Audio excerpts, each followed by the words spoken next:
When you hear the word cholesterol, most people immediately think bad. Doctors warn about high cholesterol. Even commercials talk about lowering cholesterol. And almost everything in medicine focuses on one thing: keep your LDL or bad cholesterol down. But what about HDL, the so-called good cholesterol? For many, many years, HDL has been the forgotten side of the conversation. And yet, HDL plays an incredibly important role. Think of it as a garbage truck for your bloodstream. HDL helps carrying cholesterol away from your arteries back to your liver, where it can be processed and removed from your body forever. So, if LDL is like a trash piling up in the streets, HDL is the cleanup crew. The more cleanup crews you have, the better your arteries are protected. So today we're going to explore everything about how to increase your HDL levels naturally and why it is not as simple as just swallowing another pill. So before we talk about how to increase it, let's set the stage. HDL levels are measured on a standard cholesterol test. Generally, an HDL above 40 for men and above 50 for women is considered okay. But higher is usually better. Levels above 60 are often seen as protective. But here's the nuance. It's not just the number that matters.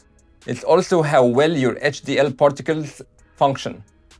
Some people have high HDL but still get heart disease.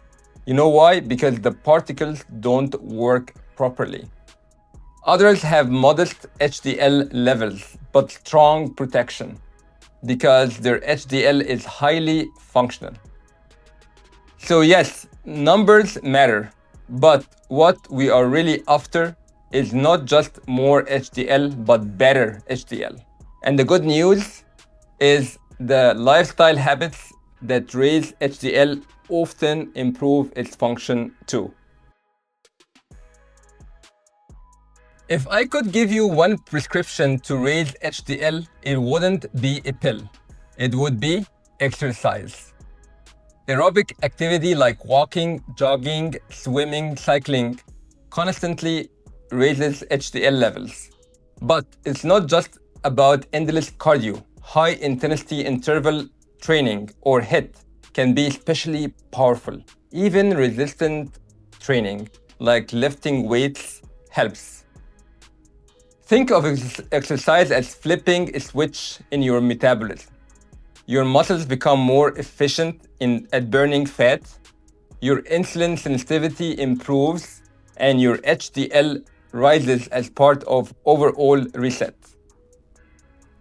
So one study showed that people who exercised regularly had HDL levels 10 to 15% higher than those who didn't. That's the kind of improvement you would struggle to get with medication alone. Diet plays a huge role too. And no, I'm not going to tell you to eat cardboard. Healthy fats are one of the best ways to raise HDL. Olive oil, avocado, nuts, seeds, and fatty fish like salmon, mackerel, and sardines. These foods provides monounsaturated and polyunsaturated fatty acids that improve your lipid profile overall. On the flip side, refined carbs and added sugars lower HDL. So cutting back on white bread, pastries, and sugary drinks does more than just keeping your waistline in check. It actually improves your cholesterol balance. What about alcohol? Alcohol is interesting. Moderate drinking, especially red wine, has been shown to raise HDL. But here's the catch. The risks of drinking alcohol often outweigh the benefits. I never tell patients to start drinking just to raise HDL. But if you already enjoy an occasional glass and your doctor agrees, it might give your HDL a little boost. Again, if you ask me, I would say to you, I won't recommend it to drink alcohol. Another major factor is weight. Extra weight, especially around the belly, lowers HDL. Losing 5 to 10% of your body weight can significantly, I'm telling you, can significantly increase HDL levels. And this is not just about chasing a perfect number on the scale. It is about improving how your body processes fat and sugars. So when you reduce visceral fat, which is the fat around your organs, you improve insulin sensitivity. And that will lead to lowering your triglyceride and your HDL naturally climb up.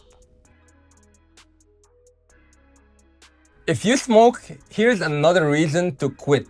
Smoking lowers HDL. Every cigarette damages the lining of your blood vessels, driving up inflammation and pushes HDL down. The moment you quit, HDL begins to recover.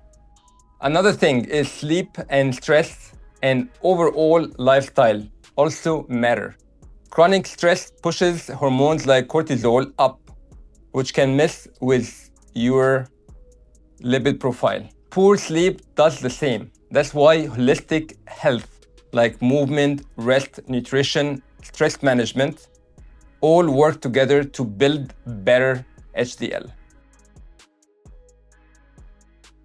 So what about pills and supplements? Niacin, which is known as vitamin B3, used to be prescribed to raise HDL. It works, but it comes with side effects like flushing, liver strain, and blood sugar problems. That's why it is fallen out of favor. What about fish oil? Fish oil is good for triglycerides, but doesn't raise HDL much. What about statins? They mainly lower LDL with only small effect on HDL. There are new drugs like CETP inhibitors that tried to raise HDL dramatically, but trials showed that simply raising the number didn't automatically translate into fewer heart attacks. That's why I keep coming back to lifestyle, because lifestyle improves the number and the function. Here is the important part. Don't obsess over HDL in isolation. Heart health is about balance, lowering LDL, controlling triglycerides, and reducing inflammation. All matter as much, if not more, than raising HDL. Think of it like a team sport. HDL is the cleanup crew. But if LDL is pouring trash into the streets faster than the trucks can haul it away, you're still in trouble, my friend. So yes, aim to raise your HDL, but always in the context of an overall heart-healthy lifestyle. So what can you do right now? Well, move your body every single day, even if it's just a brisk walk. Swap butter for olive oil, chips for nuts, and soda for water. Prioritize sleep 7 to 9 hours and manage stress with meditation, prayer, deep breathing, journaling, whatever works for you. And if you smoke, make quitting your number one health goal. These small steps add up. And what's amazing is they don't just raise HDL, they improve your health across the board. HDL cholesterol is not just a number on your blood test. It's a reflection of how your body is processing fats, how active you are, how balanced your lifestyle is. Raising it is not about a quick fix.